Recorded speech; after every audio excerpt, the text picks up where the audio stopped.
کیا شیعہ حضرات صحیح بخاری اور مسلم کو مانتے ہیں؟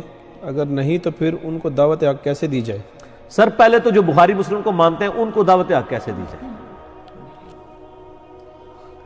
میرا آپ سے سوال ہے، کاؤنٹر کوسچن، کیا بریلوی دیوبندی بخاری مسلم کو مانتے ہیں؟ تو ان کو کیسے دعوت دی جائے کہ بخاری مسلم کے مطابق عقیدے کر لیں اور نماز کا طریقہ کر لیں؟ ٹھوس نہ لی تسی آپ ٹھوس ہوئے ہو، تسی دوسرے کو کس طرح دعوت دو گے؟ تو چونکہ آپ اپنی کتابوں کو مانتے ہیں، کتابوں کی نہیں مانتے، تو ان کو تو اس چیز کی دھونس ہی نہیں لگائی جا سکتی، پہلے اپنے گھر کی صفائی کریں۔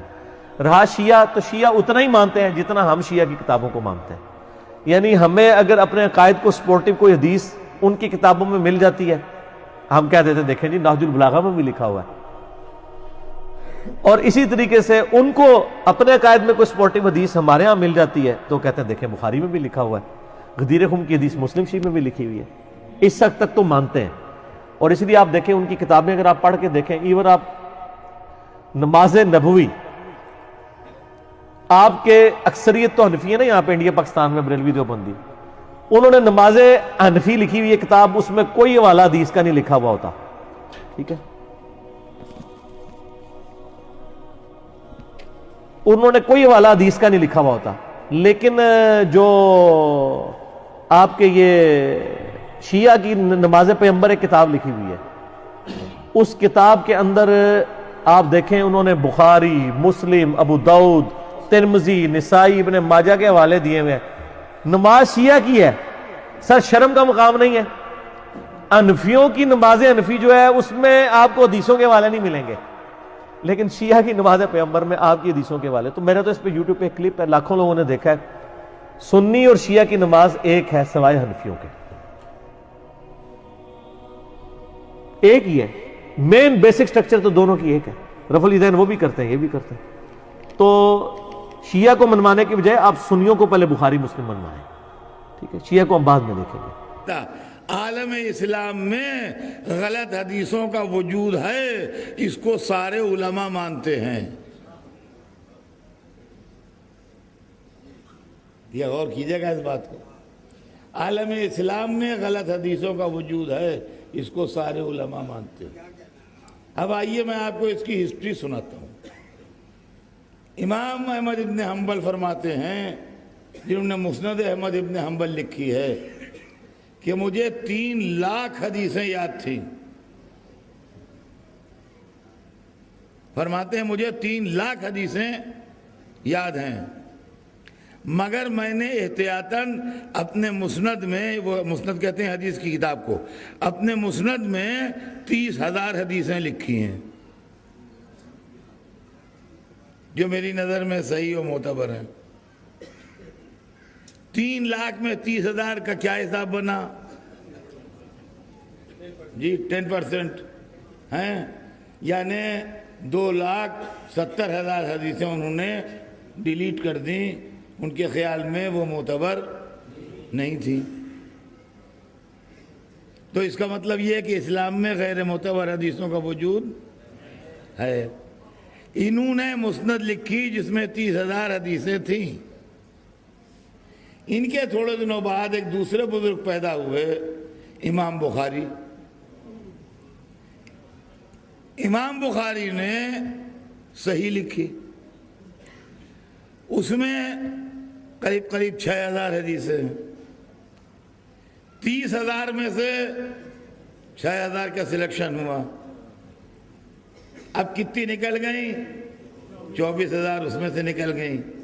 تو اسلام میں اس کا مطلب یہ ہے کہ غلط حدیثوں کا وجود ہے، جی غلط حدیثوں کا وجود ہے۔ تو ہمارے پاس کوئی ایسا ٹچ سٹون، کوئی ایسا کسوٹی نہیں ہے کہ ہم پرکھ لیں یہ صحیح ہے یہ غلط ہے۔ لہذا ہم نے معصوم کا دامن ہاتھ میں لیا کہ ہمیں جو کچھ لینا ہے ان سے لینا ہے۔ اب رہ گیا یہ سوال کہ آپ مانتے کیوں نہیں؟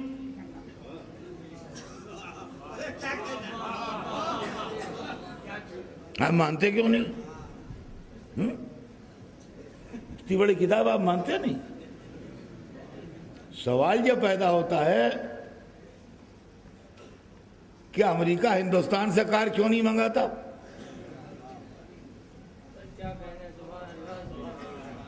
انڈین میڈ گاڑیاں منگائے امریکہ، سفیر سے اپنے احتجاج کروائیے کہ ہمارے آٹو موبائل کیوں نہیں منگاتے آپ؟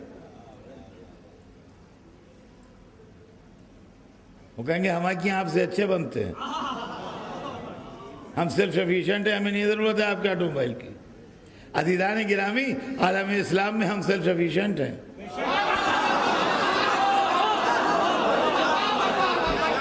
ہمیں نہیں ضرورت ہے کسی کی۔ رہ گیا ہے کہ ماننے نہ ماننے کی بات جہاں تک ہے، ماننے نہ ماننے کی وجہ آپ ہم سے سنیے، کلیجہ تھام کے سنیے گا، ہاں کلیجہ تھام کے سنیے گا۔ حدیث کمپائل کرنے والے کا ایک معیار ہوتا ہے، ایک اسٹینڈرڈ ہوتا ہے، اور اس بنیاد کے اوپر وہ حدیث کمپائل کرتا ہے اور لیتا ہے راویوں کی بنیاد کے اوپر۔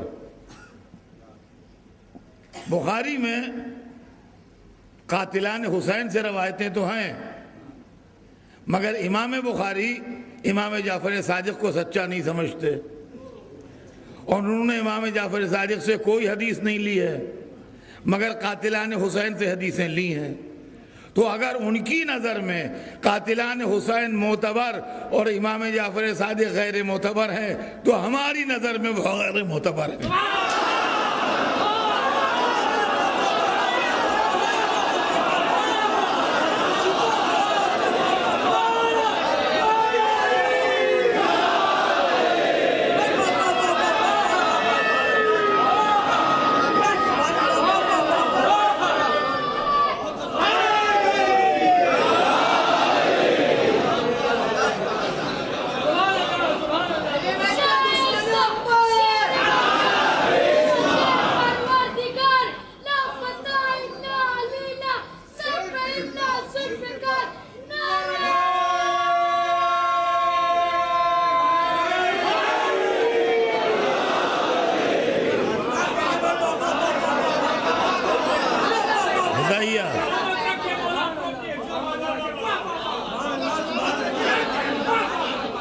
اب رہ گیا یہ کہ جو چیزیں ادھر سے ہیں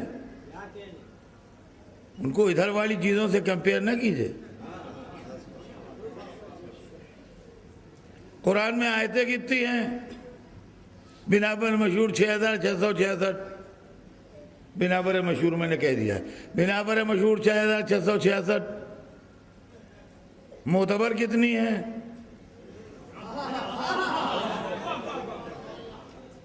ان کا معتبر کا کیا سوال؟ سب معتبر ہیں، 6666 معتبر ہیں۔ معلومہ قرآن جتنا ہے سب معتبر ہے۔ حدیث کے اندر جہاں ہمارا دخل آیا وہاں غیر معتبر ہو گئی۔ رسول کتنے ہیں؟ 1,24,000۔ ان میں پیغمبران راشدین کتنے ہیں؟ کہ یہ کیا سوال ہے؟ سب کے سب راشد تھے، سب کے سب نیک تھے، مگر جب دنیا نے بنائے تو فیگر 4 سے آگے نہ بڑھی۔ تو عزیزان گرامی، غور طلب بات یہ ہے کہ یہ دین کا مسئلہ ہے۔ ہم اس کے اندر جو اہل بیت کو ہم نے اپنا رہبر بنایا ہے وہ اس لیے بنایا ہے کہ اہل بیت کے علم کے اوپر ہمیں اعتبار ہے۔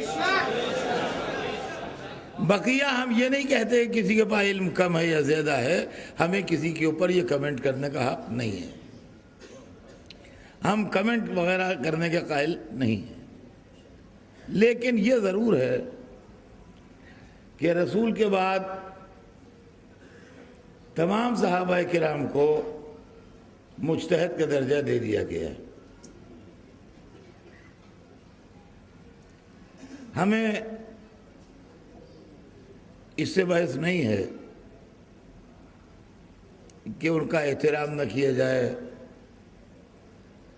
ہمیں لفظ مجتہد سے اختلاف ہے۔